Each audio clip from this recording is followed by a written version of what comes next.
تو عمل کرتے رہو گے، ان تطیعوا اللہ ورسولہ، اگر عمل کرتے رہو گے تو اس عمل کے ذریعے سے بھی تمہارے اندر ایمان پیدا ہو جائے. تو یہ تین راستے ذہن میں رکھیے.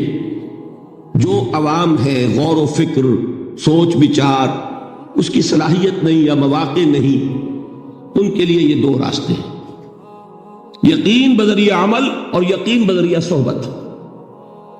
یہاں سے اٹھا رہے ہیں لوگوں کو، بار بار یہیں آ جاتے ہیں. آپ یادو یہاں پر لیکن ان کو دقت ہوتی، یہاں پہ کوئی صاحب پہلے سے روک دیا کرے نا جو بعد میں گڑبڑ ہوتی. کئی بڑھیا. تو ایک ایمان ہے انٹلیکچوئلز کا، صدیقین کا، جن کو قرآن کہتا ہے اولو الالباب الذین یعقلون. ان فی خلق السماوات والارض واختلاف اللیل والنہار لآیات لأولی الالباب، ہوش مندوں کے لیے، عقل مندوں کے لیے، غور و فکر کرنے والوں کے لیے، اصحاب دانش و بینش کے لیے ہماری کائنات میں ہماری نشانیاں ہیں. غور کرو اور ہمیں پہچانو، خود اپنے اندر جھانکو اور ہمیں پہچانو. اور ہماری آیات جو ہیں ہمارے کلام کی، اس کی آیات جو ہیں ان میں وہ ایمان رچا بسا ہوا ہے، ان پر غور کرو، غوطہ زنی کرو. قرآن میں ہو غوطہ زن ہے مرد مسلمان. یہ ہے ٹاپ کا ایمان، یہ ہے اصل وہ ایمان کہ جو مطلوب ہے. اب باقی حضرات جو ہیں ان کے قریب رہیں گے، ایمان حاصل کر لیں گے، اور جو اعمال اللہ نے بتائے ہیں ان پر عمل کرتے رہیں گے، ایمان حاصل. اب دوسری بات کی طرف آئیے، نفاق سے کیسے بچا جائے، اس کے لیے بھی تین عمل ہیں. پہلی چیز، اور دو چیزیں تو وہ ہیں کہ جو سورہ منافقون ہی کے دوسرے رکوع میں بیان ہوئی. پریونشن کیسے ہوگی، بچو گے کیسے؟ دوام ذکر، اللہ کو یاد رکھو. یا ایھا الذین آمنوا لا تلہکم اموالکم ولا اولادکم عن ذکر اللہ ومن یفعل ذلک فاولئک هم الخاسرون. دل کو غفلت میں مت آنے دو. دل غافل ہوگا شیطان کا ڈیرا بن جائے گا. وہ دوام ذکر میں، البتہ یہ ذہن میں رکھیے کہ دوام ذکر کا ذریعہ کیا ہے، اس میں مغالتے ہیں لوگوں کو. جو سب سے بڑا ذکر ہے اس کو بھولے ہوئے ہیں، اور جو تیسرے چوتھے نمبر کا ذکر ہے اس کو سمجھ بیٹھے ہیں کہ بس یہی ذکر ہے. سب سے بڑا ذکر، مجسم ذکر قرآن ہے. الذکر انا نحن نزلنا الذکر وانا لہ لحافظون. وہ الذکر کون سا ہے؟ قرآن. اسی کو فرمایا، میں نے وہ آیت سنائی تھی کہ لوگ تنزیہ کہتے تھے، یا ایھا الذی نزل علیہ الذکر انک لمجنون. حضور سے مخاطب ہوا کہتے ہیں فلاں جس کے اوپر کے اس کے خیال کے مطابق ذکر نازل ہوا ہے، ہم تو تمہیں پاگل سمجھتے ہیں. وہاں بھی لفظ کیا ہے؟ الذکر. تو معلوم کیا ہوا؟ انا انزلنا الیک الذکر لتبین للناس ما نزل الیہم. یہ الذکر ہے. تو اس سے بڑا ذکر کوئی نہیں. تلاوت قرآن، تدبر قرآن، غور و فکر قرآن کا، قرآن کو یاد کرنا. اس پر میرا کتاب چاہے مسلمانوں پر قرآن مجید کے حقوق، اب تو یہاں شاید کوئی کتاب موجود نہیں رہی ہے، اور اگر آپ کو ضرورت ہوتی ہے پاکستان سے منگا لیتے ہیں ہر شے، پڑھیے انشاءاللہ آ جائے گی چیزیں. نمبر 2 ذکر کیا ہے؟ اقیم الصلاۃ لذکری. نماز کو قائم کرو میری یاد کے لیے. یہ ذریعہ ذکر میں، وہ تو ہے ہی مجسم ذکر، اور یہ ذریعہ ذکر میں سب سے اہم ہے. یہ عملی ذکر بھی ہو رہا ہے اور قولی بھی ہو رہا ہے. سورہ فاتحہ پڑھی آپ نے، قرآن شریف کی کچھ آیات پڑھی، پھر رکوع کیا. یہ رکوع جو ہے یہ آپ کا عملی ذکر ہے کہ آپ نے اپنے وجود سے اللہ کی عظمت کو تسلیم کیا. پھر آپ سجدے میں گرے، یہ آپ کا عملی ذکر ہے کہ اپنے وجود سے آپ نے اللہ کی عظمت کو اور تسلیم کیا. تیسری چیز ہے مسنون دعائیں اور مسنون اذکار جو حضور سے ثابت ہے. ہمارے ہاں کیا ہو گیا، مجھے فلاں بزرگ نے یہ چیز بتائی ہے، وہ تو پڑھتے چلے جا رہے ہیں. نہ قرآن سے دلچسپی، نہ اذکار مسنونہ سے دلچسپی. ادعیہ معصورہ، آپ غور کریں گے کہ زندگی کے ہر عمل کے لیے حضور کی دعا موجود ہے. صبح اٹھے دعا ہے، آنکھ کھلتے بیت الخلاء میں داخل ہونے لگے دعا ہے، نکلے دعا ہے، وضو کرنے بیٹھے دعا ہے، فارغ ہوئے دعا ہے. مسجد کے لیے گھر سے نکلے دعا ہے، مسجد میں داخل ہوئے دعا ہے، مسجد میں تو ہے ہی ذکر، نماز ہے، تلاوت ہے، باہر نکلے دعا ہے، گھر میں داخل ہونے لگے پھر دعا ہے، سواری پر سوار ہو رہے ہیں دعا ہے، اتر رہے ہیں دعا ہے، شیشہ دیکھ رہے ہیں دعا ہے، کپڑے پہن رہے ہیں دعا۔ زندگی کا کوئی عمل نہیں یہاں تک کہ جو تعلق زن و شو ہے، جس کو کہ خالص حیوانی بات سمجھا جائے گا، اس کے لیے بھی دعا ہے۔ غفلت میں وہ کام بھی نہیں کرتے، سمجھ رہے ہیں آپ؟ اب آپ غور کیجئے، اس میں کوئی اضافی وقت نہیں لگا، کوئی اضافی پوسچر اختیار نہیں کیا، اپنے یوں بیٹھو، اس طرح بیٹھو، یوں کرو، کوئی آپ کا وقت اضافی نہیں لگا، جو کام کر رہے ہیں اور آپ اللہ کو یاد کر رہے ہیں، اور وہ اللہ کی یاد اس کام کی مناسبت سے ہے۔ ان ادعیہ معصورہ سے دو تعلق جڑ گئے انسان کے، دعا کس سے کر رہے ہیں؟ اللہ سے، جڑا کہ نہیں؟ اور یہ الفاظ کس کے ہیں؟ محمد رسول اللہ کے۔ تو آپ کے دو تعلق جڑ گئے۔ آپ اپنی جی سے گھڑ کر دعا مانگیں گے تو پہلا تعلق ہو جائے گا، دوسرا نہیں ہوگا۔ بہتر سے بہتر دعا مانگ لیں آپ، لیکن حضور سے جو معصور اور مسنون الفاظ جب آپ زبان سے نکالتے ہیں تو آپ کا تعلق اللہ سے بھی ہوا بذریعہ دعا، اور وہ الفاظ چونکہ حضور کے ہیں صلی اللہ علیہ وسلم تو حضور کے ساتھ ہوا۔ یہ تیسرا درجہ ہے۔ چوتھے درجے میں مانتا ہوں کہ ایک ہوتی ہے خاص کسی شخص کے امراض کی تشخیص کرنے کے بعد تجویز۔ کوئی اگر طبیب ہے، ماہر طبیب روحانی، وہ آپ کو دیکھے گا تو اندازہ لگائے گا کہ آپ میں کیا کمی ہے، اس کے مطابق آپ کو ذکر بتائے گا۔ بھئی فلاں آیت کا مراقبہ کیا کرو، کسی میں بزدلی ہوتی ہے، کسی میں مال کی محبت زیادہ ہوتی ہے، کسی میں توکل کی کمی ہے، کسی میں شہرت کی خواہش ہے، نمایاں ہونے کا جذبہ ہے، کسی میں تکبر ہے، سب کا ایک سا برس تو نہیں ہوتا نا۔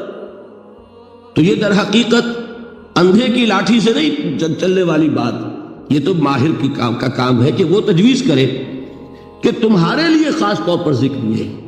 در حقیقت ہمارے جو یہ سلسلے تھے سلوک کے، یہ بڑے ماہر ہوتے تھے، یہ لوگ بڑے ماہر اطباء تھے۔ یہ جو علم نفسیات ہے اس کے ہمارے صوفیاء سے بڑھ کر کبھی کوئی عالم گزرا ہی نہیں دنیا میں۔ فرائیڈ کیا ہے اور ایڈلر کیا ہے اور یونگ کیا ہے، بچے ہیں۔ ہمارے صوفیاء کرام نے جس طرح انسان کی نفسیات کو سمجھا اور وہ ان کی مناسبت سے تجویز کرتے تھے، لیکن اس کو رکھا جائے گا چوتھے نمبر پر۔ جیسے مولانا احمد علی صاحب فرمایا کرتے تھے، بھائی اس آیت کا مراقبہ کیا کرو۔ مراقبہ کیا مانی؟ اب ان الفاظ کو بھی ہم نے خام خواہ کچھ خاص ایک شکل دے دی۔ مراقبہ کیا؟ توجہ کرنا، دھیان کرنا، خاص اس آیت کے اوپر، اس کے معانی پر اپنے ذہن کو جمانا۔ وہ کیوں ہے؟ تاکہ آپ کے اندر جو کمی ہے اس کی تلافی اس سے ہو۔ لیکن یہ کہاں آئے گا؟ چوتھے نمبر پر، سمجھ گئے؟ تو نفاق سے بچنے کا ذریعہ، پریونشن کیا ہے نفاق سے؟ دوام ذکر۔ نہ تمہیں تمہاری اولاد، نہ تمہارے اموال، نہ تمہاری تجارت، نہ کاروبار اللہ کے ذکر سے غافل نہ کر سکے۔ پنجابی میں کہتے ہیں کہ ہتھ کارول اور دل یار ول۔ کام کر رہے ہیں آپ، لیکن یہ کہ دل اللہ کے ساتھ لگا ہوا ہے، زبان تر ہے اللہ کی یاد سے۔ جو قرآن یاد ہے، گاڑی میں آپ بیٹھے جا رہے ہیں، 2 گھنٹے آپ کو کار میں لگانے ہیں، قرآن شریف پڑھتے جائیے، اس سے بڑا ذکر ہی کوئی نہیں۔ یہ ہے پریونشن۔ اب اگر مرض ہو جائے تو کیا؟ اس کے لیے 2 چیزیں ضروری ہیں۔ ایک دیکھیے، عجیب ہے یہ، نفاق کا علاج انفاق سے، صرف ایک الف لگا نا، انفاق کے معنی اور ہے۔ یہ بنا ہے کس سے؟ نفقت الدراہم، پیسے ختم ہو گئے، مک گئے، یا نفق الفرس، گھوڑا مر گیا۔ تو مال کو کھپانا، لگانا اللہ کی راہ میں، اگر دل میں نفاق کی کوئی آلائش آئی ہے تو اس کا ازالہ ہوگا انفاق فی سبیل اللہ سے۔ مال اللہ کی راہ میں دیجئے، صدقہ کیجئے، خیرات کیجئے، دیجئے، اللہ کے دین میں لگائیے۔ جتنا لگائیں گے نفاق دھل جائے، اس لیے کہ اصل سبب نفاق کا ہے ہی حب دنیا، دنیا کی محبت۔ لہذا اس کا ازالہ ہوگا جو سب سے محبوب شے ہے مال. انہ لحب الخیر لشدید، مال محبوب ترین ہے کہ نہیں؟ لہذا اس کو اللہ کی راہ میں لگائیں گے تو وہ نفاق دھل جائے گا. اور ایک اور چیز ہے جو بہت اہم ہے، بہت ہی شعوری طور پر اس کا اہتمام کیجئے. جس وقت دین کے کسی فرض کی انسان کو سمجھ آ جائے، اس کا شعور پیدا ہو جائے، پھر ڈیلے نہ ہو. ذرا سا ڈیلے جو ہے اس پر عمل کرنے میں، یہ در حقیقت نفاق کو جڑ پکڑنے کا موقع دینا ہے. Immediate action. ایک بات سمجھ میں آ گئی، فوراً عمل. اس میں شیطان کیا کرتا ہے؟ ذرا ٹھہر جاؤ، ابھی دیکھو یہ فرض ہے، یہ ذمہ داریاں ہیں، یہ کرنا ہے، وہ پھر لگا دینا اپنے آپ کو. بہت سے لوگ کہتے ہیں بس یہ ریٹائرمنٹ کے بعد تو سارا میں دین کے لیے وقف کر دوں گا. اول تو خدا کے بندے تمہارے اندر رہ کیا جائے گا ریٹائرمنٹ کے بعد؟ سارا تو کھپ چکو گے، رہ کیا جائے گا؟ دوسرے یہ کہ یہ بھی جان لیجئے کہ کار دنیا کسے تمام نہ کر، ریٹائرمنٹ کے بعد کون فارغ ہو جاتا ہے؟ بیٹوں بیٹیوں سے فارغ ہوئے تو پوتے پوتیاں موجود ہیں، نواسے نواسیاں موجود ہیں. کبھی بھی وہ بوجھ ختم نہیں ہوتا زندگی کا. وہ تو یہ کہ آج بات سمجھ میں آئی ہے تو آج عمل ہونا چاہیے. قرآن مجید میں سورہ انعام میں بڑی شدید وعید آئی ہے. الفاظ ہیں یہ، وَنُقَلِّبُ أَفْئِدَتَهُمْ وَأَبْصَارَهُمْ كَمَا لَمْ يُؤْمِنُوا بِهِ أَوَّلَ مَرَّةٍ. انسان پر ایک حقیقت کا انکشاف ہوا کہ یہ بات حق ہے، فوراً تسلیم کرے. کسی مصلحت کی وجہ سے، کسی بزدلی کی وجہ سے، کسی لالچ کی وجہ سے، کسی اپنی سیادت یا قیادت کی وجہ سے کیسے مان لوں؟ لوگ کہیں گے کہ یہ نیچے ہو گیا، وہ اونچا ہو گیا جس کی بات مانی. کسی وجہ سے رک گئے تو اللہ تعالیٰ اندر سے وہ جو استعداد ہے حق کو پہچاننے کی وہ سلب کر لیتا ہے. وَنُقَلِّبُ أَفْئِدَتَهُمْ وَأَبْصَارَهُمْ، ہم الٹ دیں گے ان کے دلوں کو بھی اور ان کی آنکھوں کو بھی. کیوں؟ كَمَا لَمْ يُؤْمِنُوا بِهِ أَوَّلَ مَرَّةٍ، اس لیے کہ وہ پہلی مرتبہ جب انکشاف حق ہوا ہے وہ ایمان نہیں لائے.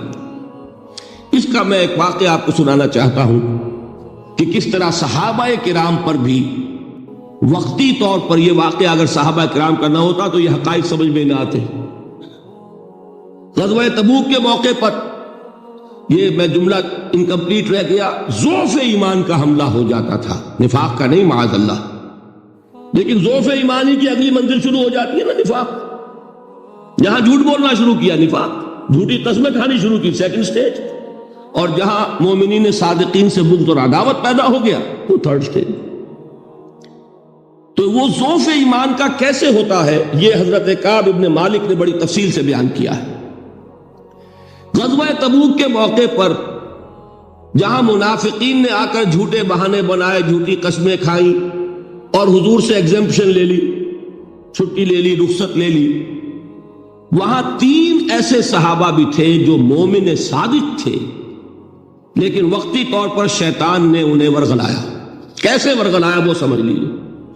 کعب ابن مالک نے تفصیل سے بیان کیا ہے، اور میرے نزدیک یہ جہاں تک میرا مطالعہ ہے طویل ترین حدیث ہے، بخاری اور مسلم میں بھی موجود ہے. حضور جب واپس آئے ہیں اور اب آپ نے ایک ایک کو بلایا، جن لوگوں نے تو پہلے جھوٹی قسمیں کھا لی تھی ان کو تو بلانے کی ضرورت نہیں تھی، لیکن کچھ لوگ ایسے بھی تھے کہ جنہوں نے ایگزمپشن بھی نہیں لی تھی اور گئے بھی نہیں تھے. اب ان کو آپ نے ایک ایک کر کے پیشی ہوئی، آپ کیوں نہیں گئے تھے؟ تو اب جو منافقین تھے ان میں سے انہوں نے اس موقع پہ جھوٹی قسمیں کھا لی. خدا کی قسم حضور ہم تو بالکل تیار تھے، پوری میں نے تیاری بھی کر لی تھی، پورا ارادہ تھا، یہ وقتی طور پر یہ مصیبت مجھ پر آ پڑی. جس نے قسم کھائی انہوں نے کہا اچھا ٹھیک ہے جائیے. کعب ابن مالک کی باری آئی تو ان کے الفاظ اپنے یہ کہ جب میں پیش ہوا تو حضور کے چہرے مبارک پر ایک غصے والی مسکراہٹ تھی. زہر خند کہتے ایک مسکراہٹ ہے لیکن غصے کے ساتھ، غضبناک. آپ فرمائیے آپ کیوں نہیں گئے؟ حضرت کعب یہ فرماتے ہیں کہ میں نے عرض کیا کہ حضور زبان میرے پاس بھی ہے، جھوٹ میں بھی بول سکتا ہوں، لیکن جھوٹ بول کر میں اس وقت آپ کی ناراضگی سے تو بچ جاؤں گا، لیکن اللہ کے پکڑ سے نہیں بچ سکوں گا۔ میں اعتراف کرتا ہوں کہ جتنا صحت مند میں اس زمانے میں تھا کبھی نہیں تھا، جتنا فارغ البال اس وقت تھا کہ میرے پاس ساز و سامان موجود تھا راستے کے لیے، اتنا میں کبھی نہیں تھا۔ لیکن ہوا کیا؟ ہوا یہ کہ مجھے میرے نفس نے، شیطان نے پٹی پڑھائی۔ وہ پٹی کیا پڑھائی؟ کہ حضور تو 30,000 کے لشکر کے ساتھ چلیں گے تو لشکر تو سلولی موو کرے گا نا، تمہارے پاس بڑی تکڑی، بڑی توانا صحت مند اونٹنی ہے، تم ذرا 2 دن بعد چلنا تیزی کے ساتھ اور حضور سے مل جانا، بس یہ تاخیر کاربار۔ تو انہیں خیال آیا کہ ابھی 2 دن گھر کی ٹھنڈی چھاؤں ہے، میں یہاں پہ جو آرام ہے وہ کر لوں۔ مجھے جگر کا شعر یاد آیا ہے کہ تپتی راہیں مجھ کو پکاریں، دامن پکڑے چھاؤں گھنیری۔ ایک طرف فرض کی پکار ہے، اس میں تو ظاہر بات ہے کہ وہ تپتی راہیں ہیں، لا تنفروا فی الحر سنا چکا ہوا آیت۔ یہاں گھر میں، نخلستان میں، کھجوروں کی چھاؤں میں، اہل و عیال میں یہ ٹھنڈی چھاؤں جو ہے یہ پکڑ رہی ہے، بھائی 2 دن ٹھہر کے چلے جانا، ٹھیک ہے، کوئی نیت میں خرابی نہیں نا۔ اس کے بعد پھر جب ابھی 2 دن اور ٹھہر جاؤ، یہ تو بڑا لمبا سفر ہے، ذرا تیز اور دوڑ لیتا۔ تو فرماتے ہیں کہ حضور میں اسی طریقے سے تاخیر و تعویق میں پڑا رہا، یہاں تک کہ ایک روز اچانک مجھ پر یہ چیز منکشف ہوئی کہ تو میں چاہے کتنا بھی تیز چل لوں میں آپ سے نہیں مل سکتا، میرے اعصاب ڈھیلے ہو گئے، اس طرح میں محروم نہیں ہوں۔ حضور نے بائیکاٹ کا حکم دیا صحابہ کو، 3 صحابہ تھے ایسے، 2 اور تھے جنہوں نے اسی طریقے سے اعتراف کیا۔ حضور نے حکم دے دیا کوئی ان سے گفتگو نہ کرے، سوشل بائیکاٹ۔ بڑی سخت سزا تھی جو دی گئی ہے، اس کی بڑی تفاصیل ہے، اللہ تعالیٰ شوق دے تو وہ حدیث پوری پڑھیے، میں نے تو 2 جمعوں میں ایک مرتبہ صرف اس ایک حدیث کو بیان کیا تھا، شاید کہیں کیسٹس ہوں میرے ہاں، ہمارے نمبر کوئی مجھے یاد نہیں ہے، لیکن یہ بڑی عجیب حدیث ہے۔ لیکن اس میں جو اصل سبق ہے وہ کیا ہے؟ اس طریقے سے شیطان لیت و لال، تاخیر، تعویق، ابھی کیا جلدی ہے، ذرا اس کام سے فارغ ہو لو، ذرا پھر تلافی کر لینا، ذرا زیادہ زور سے کام کر لینا، یہ وہ چیز ہے کہ جو وہ تو خیر صحابی تھے بچ گئے، اگر وہاں جھوٹی قسم بھی کھا دیتے تو گئے تھے۔ یہ تو اتنا ہی ہے نا، مردی و نامردی قدم فاصلہ دارت، اس میں تو یہی ہے کہ ذرا ایک جھوٹی قسم کھا دیتے، جھوٹے بہانہ بنا دیتے تو اب ضعف ایمان نہ رہتا، وہ نفاق کی طرف شروع ہو جاتا۔ وہ اللہ تعالیٰ نے ان کو بچایا، لیکن یہ کہ ہم کیسے بچیں گے اگر ہم نے یہ روش اختیار کی؟ لہذا 3 کام، دوام ذکر نمبر 1، اس کی میں شرح کر چکا ہوں، 4 اذکار یاد کر لیجئے گا ان کو، ورنہ کیا فائدہ۔ نمبر 2، انفاق فی سبیل اللہ، نفاق کا علاج انفاق سے۔ نمبر 3، یہ عادت اپنے اندر پیدا کیجئے شعوری طور پر کہ جب ایک حقیقت واضح ہو جائے فوراً اعتراف، کہ ہاں بھائی بات ٹھیک ہے آپ نے۔ جب ایک فرض کا احساس ہو جائے فوراً اس کی ادائیگی کے لیے آغاز۔ تاخیر و تعویق ہے کہ جس سے پھر نفاق کو موقع ملتا ہے۔ اللہ تعالیٰ مجھے اور آپ کو حقیقی ایمان عطا فرمائے اور نفاق سے بچائے رکھے۔ اب آئیے حقیقت و اقسام شرک پر۔ دیکھیے، ہر شخص یہ جانتا ہے کہ اسلام دین توحید ہے۔ ایک لفظ میں اگر کہیں گے تو اسلام کا سب سے بڑا وصف، سب سے بڑی علامت توحید۔ وہ جو اقبال نے کہا کہ توحید کی امانت سینوں میں ہے ہمارے، آسان نہیں مٹانا نام و نشاں ہمارا، تو توحید ہے۔ توحید کی ضد ہے شرک، ٹھیک؟ اس سے میں ایک نتیجہ نکالتا ہوں، کوئی مسلمان جان بوجھ کر مشرک نہیں ہو سکتا، یہ میرا نتیجہ ہے۔ جان بوجھ کر مشرک نہیں ہو سکتا، وہ شرک میں مبتلا ہوگا تو ناسمجھی میں ہوگا، نادانی میں ہوگا، وہ اسے شرک نہیں سمجھے گا۔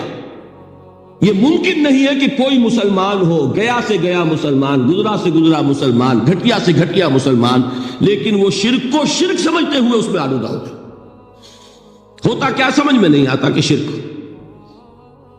تو ضرورت بہت ہے کہ ہم یہ پہچانیں کہ یہ شرک ہے کیا. دوسری بات یہ جان لیجئے، ہمارے دین میں ناقابل عفو جرم کون سا ہے؟ شرک. 2 مرتبہ بیان فرمایا گیا سورہ نساء میں صرف، ان اللہ لا یغفر ان یشرک بہ ویغفر ما دون ذلک لمن یشاء. اللہ تعالیٰ اسے تو ہرگز نہیں بخشے گا کہ اس کے ساتھ شرک کیا جائے، ہاں اس سے کم تر جس کو چاہے گا معاف فرما دے گا. نوٹ کر لیجئے، اس کی بھی اندر بھی اوپن لائسنس نہیں ہے کہ بقیہ سارے گناہ لازماً معاف کر دے گا، یہ نہیں ہے. اس سے تو آپ میں جرت پیدا ہو جائے گی باقی سب کیے جاؤ. یہ نہیں، جس کو چاہے گا بخش دے گا، لیکن امید ضرور دلا دی کہ شرک سے کم تر کوئی گناہ ہو تو اس کی بخشش کی بغیر توبہ کے اللہ تعالیٰ نے امید دلائی. توبہ سے تو شرک بھی معاف ہو جائے. اس سے مراد کیا ہے؟ بغیر توبہ کے. اللہ تعالیٰ نے فرمایا کہ اور گناہوں کے بارے میں تو امید کی جا سکتی ہے لیکن شرک کے بارے میں ہرگز نہیں. اہمیت واضح ہو گئی. مزید نمبر 3، اس شرک کی ہماگیریت کا عالم یہ ہے کہ سورہ یوسف کی آیہ مبارکہ ہے وَمَا يُؤْمِنُ أَكْثَرُهُمْ بِاللَّهِ إِلَّا وَهُمْ مُشْرِكُونَ. انسانوں کی اکثریت کا حال یہ ہے کہ وہ اللہ پر ایمان نہیں رکھتے مگر کسی نہ کسی قسم کے شرک کے ساتھ. یہ یونیورسلٹی ہے اس کی کہ اللہ کو بھی مان رہے ہیں لیکن کسی نوع کا شرک جو ہے وہ بھی لگا رکھا. وَمَا يُؤْمِنُ أَكْثَرُهُمْ بِاللَّهِ. انسانوں کی اکثریت کا حال یہ ہے کہ وہ ایمان نہیں رکھتے اللہ پر الا وہم مشرکون، مگر یہ کہ کوئی نہ کوئی شرک بھی کرتے ہیں. چوتھی بات یہ سمجھیے کہ شرک ہر دور میں بھیس بدل کر آتا ہے. یہ ضروری نہیں ہے کہ شرک کی جو قسمیں آج سے 200 برس پہلے تھی صرف وہی آج بھی رہے. ہو سکتا ہے کہ بالکل نئی شکلیں اس شرک نے اختیار کر لی. اس سے کیا نتیجہ نکلا کہ اگر اجتہادی بصیرت نہیں ہوگی تو ہو سکتا ہے کہ ایک شخص جو ہمارے سابق علماء نے لکھ دیا کہ یہ چیز شرک، یہ چیز شرک، یہ چیز شرک، یہ چیز شرک، آج سے 500 برس پہلے کا انسان بڑے سے بڑا عالم دین اپنے زمانے کے شرک کو پہچان کر تو لکھ سکتا ہے. اس سے تو آپ بچ رہے ہیں. امام ابن تیمیہ نے اس کو شرک قرار دیا، اس کو شرک قرار دیا، اس کو شرک قرار دیا. کوئی شخص ہے جو اس سے تو بچ گیا. امام صاحب کی دی ہوئی بصیرت سے اس نے ان جو اقسام ہے شرک کی ان کو پہچان لیا، لیکن یہ عین ممکن ہے کہ آج کے شرک کو وہ نہ پہچان رہا ہو. اپنی جگہ وہ سمجھ رہا ہو اپنے آپ کو بہت بڑا موحد، جبکہ اس دور کا جو شرک ہے اس میں ملوث ہو. اس کو میں نے کہا ہے کہ اس شرک کے بارے میں بڑی اجتہادی بصیرت کی ضرورت ہے. فارسی کا ایک شعر ہے، بڑا پیارا شعر ہے، بہر رنگے کے خواہی جامہ می پوش من انداز قدت رامی شناسا. اپنے محبوب سے کہہ رہا ہے شاعر کہ تم جس طرح کا چاہو لبادہ اوڑھ لو، میں تمہیں تمہارے قد سے پہچان لوں گا. کتنا ہی چھپا لو اپنے آپ کو، کیسے ہی لباس بدل لو، بہر رنگے کے خواہی جامہ می پوش من انداز قدت رامی شناسا، میں تمہارے قد سے تمہیں پہچان. یہ اگر بصیرت نہ ہو کہ شرک کو اس کے قد سے پہچان سکیں آپ، اس کے لیے ضرورت ہے اصولوں کی. دیکھیے جس طرح الجبرا کے اصول ہوتے ہیں، فارمولا ہے، فارمولا ہاتھ میں آ گیا، مسئلے حل کرتے چلے جا رہے ہیں، آپ اپلائی کرنے کی دیر ہے فارمولے کی. اگر آپ نے صرف گنتی کر کے کسی زمانے کے شرک وہ تو سمجھ لیے، لیکن وہ بصیرت باطنی حاصل نہیں ہوئی، اجتہادی بصیرت، وہ اصول ہاتھ میں نہیں آئے کہ جس سے آپ پہچان سکیں، تو ہو سکتا ہے کہ اس طور کے شرک کو آپ نہ پہچان سکیں. اس کے لیے ضرورت ہے کہ اصل اصول ہاتھ میں آ جائیں تاکہ اصولوں کو اپلائی کریں. ایک بات مجھ سے اور سن لیجئے، میرا اپنا یہ تاثر ہے، ہمارے دین میں خیر، بھلائی، نیکی، چاہے وہ نظریے کی ہو، علم کی ہو، عقیدے کی ہو، عمل کی ہو، اخلاق کی ہو، وہ سب کیا ہے؟ وہ توحید ہی کے شجرہ طیبہ کی شاخیں ہیں۔ اور شر، برائی، گمراہی، خیالات کی ہو، نظریات کی ہو، علم کی ہو، عقیدے کی ہو، عمل کی ہو، اخلاق کی ہو، سب کے ڈانڈے شرک کے شجرہ خبیثہ سے ملتے ہیں۔ اس شجرہ خبیثہ کے برگوبار ہے جو بھی برائی ہے، عمل کی یا علم کی، اور اس شجرہ طیبہ کے برگوبار ہے جو بھی خوبی ہے، عمل کی یا عقیدے۔ یہ میرا تاثر ہے، اور جب تک اس انداز میں وہ آپ کو اندرونی رشتے ظاہر نہیں ہوں گے، آپ پر منکشف نہیں ہوں گے، وہ اجتہادی بصیرت جو ہے پیدا نہیں ہو سکے گی۔ اب آئیے ایک اور بات دیکھیے، شرک میں اور الہاد میں کیا فرق ہے، یہ بھی ہم نہیں سمجھتے۔ الہاد، مادہ پرستی، وہ کیا ہے؟ ایتھیزم،